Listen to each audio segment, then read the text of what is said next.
اچھا، آپ کے ایک بزرگ تھے، وہ وہاں پہ گئے اور ان کا ایک بیٹا تھا اور انہوں نے وہاں پہ شادی کر لی سمرقند میں یا بخارا میں، اور ان کا بیٹا ان کو بہت مس کرتا تھا، یعنی وہ بیمار پڑ گیا، تو پھر اسے ایک قافلے کے ساتھ ان کے پاس بھیجا گیا، تو وہ اپنے باپ کے پاس پہنچا اور پھر اس نے کسی خاص جگہ کا پانی پیا. کہتے ہیں کہ ازبکستان میں کوئی ٹاؤن ہے، اسد شاید وہاں پہ گئے تھے، اور اس کا پانی ایسا ہے صحت والا کہ جو بھی پیے وہ ہیلدی ہو جاتا ہے.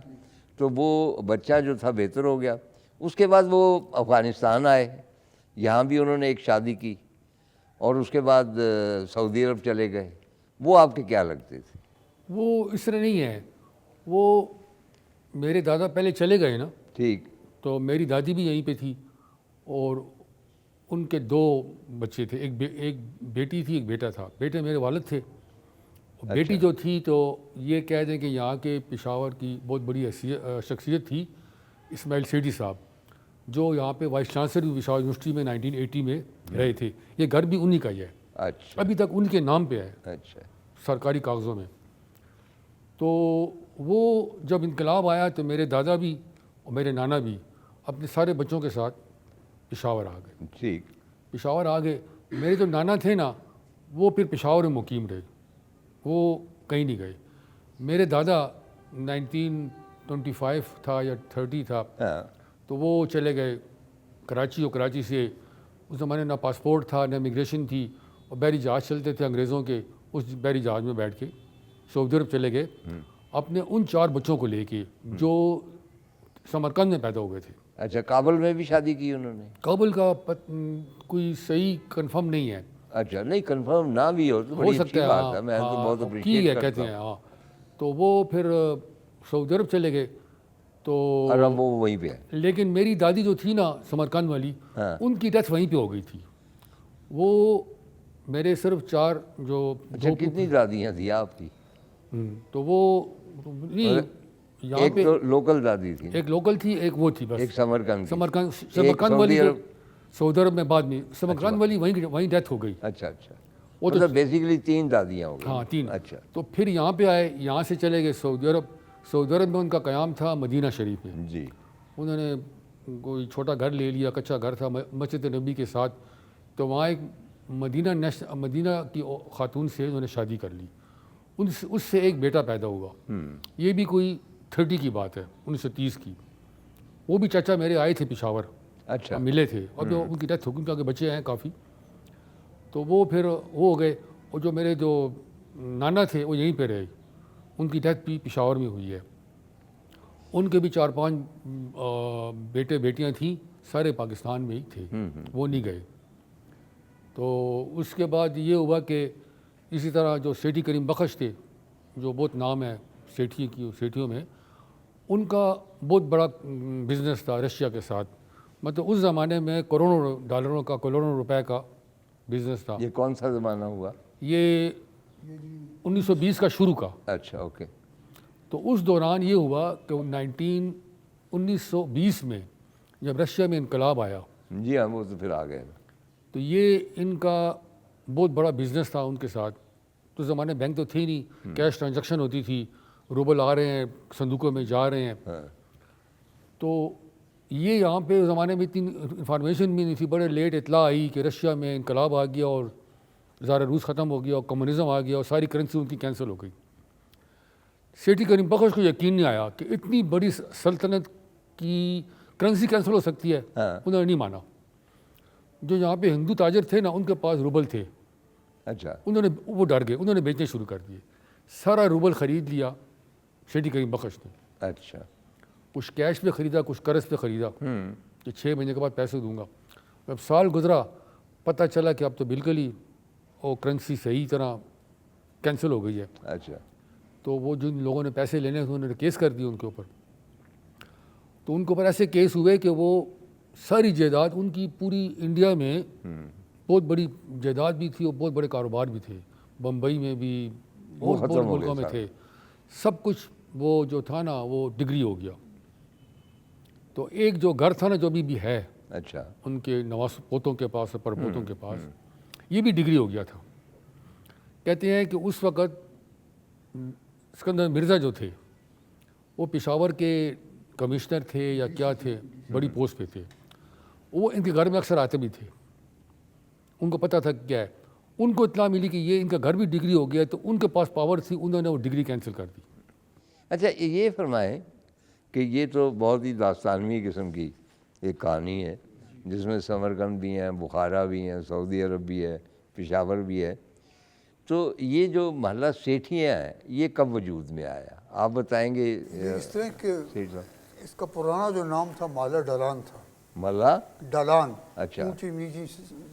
اچھا تو یہ پھر سیٹھی جو محلہ بنا ہے نا جی, تو پاکستان بننے کے بعد پھر یہاں کی جو گورنمنٹ تھی انہوں نے اس کو محلہ سیٹھیان کی. اچھا, تو یہ حویلیاں کب بننی شروع ہوئی؟ کب بنی ہیں یہ جو کمپلیٹ ہوئی ہیں تو 1900 میں کمپلیٹ ہوئی ہیں. اچھا, ہمارا جو گھر ہے ادھر سیٹھی ہاؤس بھی ہے, ہاں 1900 میں کمپلیٹ ہوئے. اور 20 سال لگے بننے میں. 1880 میں جو ہے تو وہ بنے ہیں. یہ گھر 1857 کا.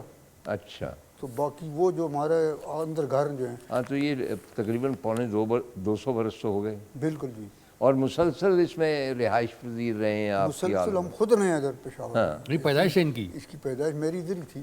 اب بھی ہمارا گھر ہے جس میں میرے 2 چچا زاد بھائی ہیں, وہ رہتے ہیں ادھر ہی. اچھا, ان کی جو کنسٹرکشن تھی جب یہ شروع ہوئی جی جی, تو اس کی کوئی تفصیل کہ کیسے خیال آیا کہ اس قسم کی حویلیاں بنانی چاہیے؟ تو وہ تو جب وہ اپنی بزنس کرتے رہے ہیں, تو جب تاشقند بھی گئے ہیں وہاں بھی دیکھا ہے. ہاں, تو اس وقت اس سے پہلے اتنا پیسہ نہیں تھا. ہاں, جب بھی بھیڑے سے ادھر آئے تو اتنا وہاں پیسہ سے. نہیں تھا. اچھا, اور اس کے ہمیں بتایا جاتا ہے کہ جو آرکیٹیکچر ہے وہ سینٹرل ایشین ہے. جی جی, تو کچھ آپ کو اندازہ ہے کہ کن لوگوں نے اس کو ڈیزائن کیا؟ کیا وہ لوکل لوگ تھے یا باہر لوکل سے بھی آئے؟ تھے, کشمیر سے آئے تھے. اچھا, ہمارا اندر ایک گھر ہے جس کی جو چھت ہے, ہاں, تو اس کے کافی بلاک ہیں. تو وہ پھر ہمارے جو پڑھ دادا تھے کہ بھئی اس میں تو آپ پھول بناؤ گے اچھا, لکڑی کے. ہاں, تو انہوں نے کہا کہ نیچے ہوتا تو بنا رہے, اوپر نہیں بنا سکتے. ہاں. تو یہ پھر ہمارے لوکل کاریگروں نے کیے ہیں جو کہ وہاں سے ٹرین ہو کے آئے تھے, کہاں سے؟ تاشقند وغیرہ سے. اچھا, ادھر بھی وہ کام یعنی انہوں نے یہاں کے لوکل کاریگر اسپیشلی گئے وہاں پہ تاشقند وغیرہ, وہ انہیں پہلے گھوم کے آئے ہوئے ہیں, انہوں نے وہاں پہ کام بھی کیا. کام بھی کیا ہوا. ہاں جی. اچھا, اس کا مطلب کہ بہت زیادہ انٹریکشن تھا ازبکستان کے ساتھ بالکل جی, بالکل پشاور کا. پشاور کا. دیکھیں نا جی, پہلے ہمارا اتنا بزنس تھا کہ ہمارے جو پڑھ دادا تھے ماسکو میں, شنگھائی میں, کابل میں, لنڈن میں اور بمبئی میں ان کے اپنی برانچز تھی. اچھا, اور وہاں پہ ان کے اپنے گماشتے ہوتے تھے. ہاں ہاں, نمائندے یہاں کہا جاتا ہے. جی بالکل. تو وہ اتنے کہتے ہیں ایک دفعہ ماسکو سے جو گماشتہ آیا, تو وہ 6 سال کے بعد آیا ادھر. 6 سال کے بعد آیا. اچھا, اتنا مشکل تھا آنا اس کا؟ جی, پیدل آیا؟ جیسے بھی آیا نا, تو وہ نہیں اتنی وہ آمد رفت نہیں تھی. نہیں تھی. تو وہ آ کے یہاں پہ صاحب اس نے کیا. اچھا, یہ فرمائیں آپ دونوں مجھے بتا سکتے ہیں کہ اس زمانے میں جو لے کے مال جاتے تھے وہ قافلوں کی صورت میں جاتے؟ قافلوں کی صورت میں. اور ان قافلوں میں صرف پشاور کے ٹریڈرز ہوتے تھے یا باقی ہندوستان کے بھی ہوتے تھے؟ زیادہ پشاوری کے تھے, ادھر اچھا, ہندوستان کے نہیں. اپنے اپنے گروپ ہوتے تھے نا, پشاور کا الگ گروپ جا رہا ہے, اچھا, پنجاب سے الگ جا رہا ہے, ہاں, تو وہ گروپ کی شکل میں جاتے تھے. ذرا گھوڑے ہوتے تھے, گھوڑے بھی ہوتے. گھوڑے لے کے جاتے تھے؟ گھوڑوں کے اوپر سامان رکھ گھوڑوں کے کے نا, اوپر سامان. سارا سامان گھوڑوں کے اوپر خچر رکھ. کہتے ہیں, خچر. ہاں, خچر تو بعد میں ہوں گے, ہاں بھی ٹھیک ہے. تو راستے میں ظاہر ہے کہ جس طرح اب لوگ ہوٹلوں میں ٹھہرتے ہیں, جی جی, اس زمانے میں کارواں سرائے تھی بالکل ہوتی تھی کارواں. اور ایک خاص روٹ ہوتا ہوگا بالکل. کہ جہاں جہاں میرا خیال ہے کہ یہاں بھی ایک کارواں سرائے ہے, پشاور میں بھی. یہاں تو یہ نمک منڈی نہیں ہے, نمک منڈی جسے کہتے ہیں. جی, وہاں پہ پہلے سرائے تھی, وہاں پہ آپ رہتے تھے. اچھا, کابل سے لوگ, بوری سرائے تھی, باہر سے آتے تھے لوگ ادھر رہتے تھے. اچھا, کیونکہ یہاں پہ مثلاً آپ جائیں بازار صرافہ وغیرہ, اور وہاں پہ جو اینٹیکس وغیرہ ملتی ہیں تو ان میں چائنیز بھی ہیں, سینٹرل ایشین بھی ہیں. کوئی ایک جو پورسلین کا گرڈنر نام کی جو ہے تو گردنر تھی. ہاں, وہ کیا تھی؟ تو گردنر تو وہ کراکری ہے نا جی. جی بالکل. تو وہ وہاں سے آتی تھی رشیا سے.